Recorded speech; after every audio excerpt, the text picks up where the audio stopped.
Welcome to another episode of the Mind Takeaway podcast. Welcome. We join you from Denia in Spain again.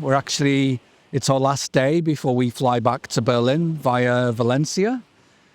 And in this episode, we wanted to talk to you about Trust versus control. And the reason why we wanted to talk about it is because of the recent insights we had and recent conversations we had with our clients as well. First, I guess it's to say what is trust, what it means trust. A few years ago, we were working on a project and we had to execute a few things and we were discussing about who's going to do what. And Peter said, I trust you to do that. And I suddenly felt lots of pressure. And I asked him, what do you mean you trust me? What is that? And I said, does it mean that I have to do it absolutely right and not make any mistakes? And he started laughing and he said, no, I trust you to do it the best of your abilities. And if there's mistakes, it's fine. There's always learning. And, it was totally different than what I thought trust was before that. And then just recently, we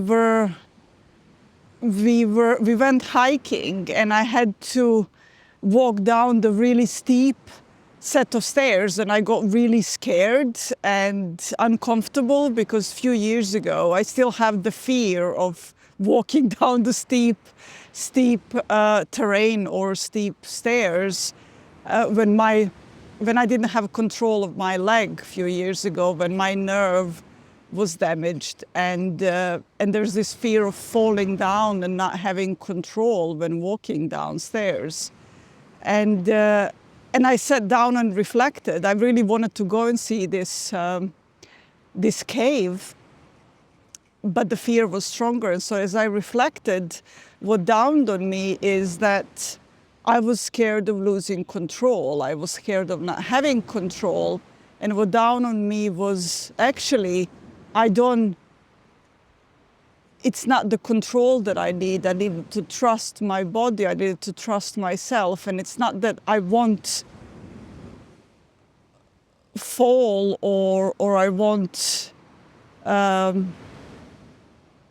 that nothing bad will happen. It's to trust myself, to be present and pay attention and listen to my body and do the best that I can in that moment and trust that I will deal with whatever happens in the meantime, that I will. I think the biggest thing for me then was really to be present and listen to myself in that moment. And then how do you apply these learnings? How do you apply these insights to leadership, to leading the team?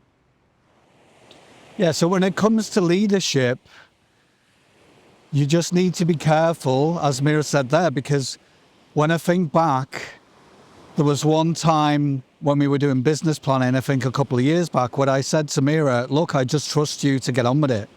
And Mira said, what do you mean by that? And it stopped me in my tracks because I just thought, if I said, hey, I trust you 100% to get on with it, there shouldn't be a problem. But Mira took that as, oh, wow, I'm going to have to make this absolutely perfect. And this comes with a lot of pressure. And what if I get it wrong? And then Mira kind of froze a bit. But it was actually good learning that I needed to unpack what I meant by trust.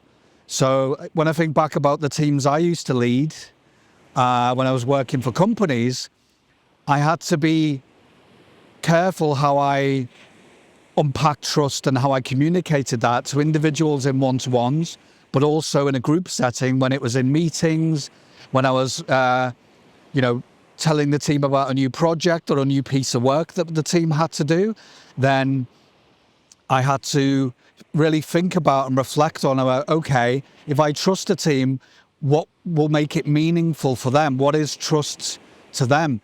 So it's really good and quite a useful exercise. And I'd really invite you all to get curious about what does trust mean to you and also to your individual people in your team and your company. And then once you get to know what trust means to them and what aligns to their values, when you come to do something and you want it done to the best of their ability, then it's really good to know what trust means. And when we say trust, what we don't mean is, hey, I trust you, but then you micromanage and control and over-explain, and that links back to some of our episodes about delegation. But it's like, look, I trust you to do it in your own unique individual way, but also quite important if you want people to grow and develop and to develop their own creativity and trust, is to allow everyone to do the best work on their own and to also maybe sometimes stumble and get things wrong. And, even with the best conditions possible, we still make mistakes. Sometimes as a whole team or individuals, we might not do what we wanted. The results might not be exact to plan. But it's to be comfortable and get brave about, okay, if I trust myself, what does trusting a whole group look like? It is scary because when we teach managers to develop trust with their group and let go of the reins of control, it's actually deeply uncomfortable for some people. I know it was for me initially because I had so many things going through my mind. What if they get it wrong? What if everyone gets it wrong? What if I get into trouble? What if my manager gives me feedback that it wasn't good enough? And then what are the implications of that, right? Yeah, and it's interesting. So, trust is being in a state of present, observing, listening. Because when you know what is going on, when you're present, when you have clarity, then you know what to do and how to react. And this is trusting yourself and trusting other people. And so opposite of trust is control, and control is totally out of clarity, being outside, not being present, being in fear. Control is being in fear. When we are in fear and don't have trust, we try to control things. When we are in clarity, when we have trust, we are present, or when we are present, then we have trust. It's chicken and an egg situation, isn't it? And you will go from trust to control, from control to trust. It is natural, probably ebb and flow as we grow as leaders, as we get more comfortable with ourselves, and as we get to learn about who we are, and as we get to know other people. So, like I said earlier, we invite you to learn about what does trust mean to you. When someone says, I trust you 100%. How do you feel? How do you feel about that? What kind of emotions go through you? How does your body feel? And we'd invite you to ask your team that, Maybe it's good to do an exercise with your team. What does trust mean to you? How does it link to your values? Does it mean for some of you that it means more pressure? And what does that look like? And it's really valuable to do that, because then you can explain to your team, look, yes, there might be individually it might mean a bit more pressure because I'm giving you more responsibility.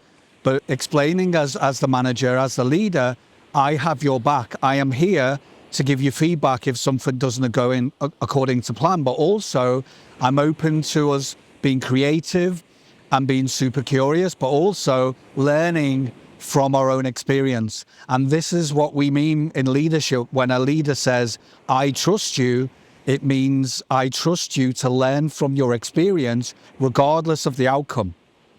So thank you for listening. Thank you. See you next time. Bye.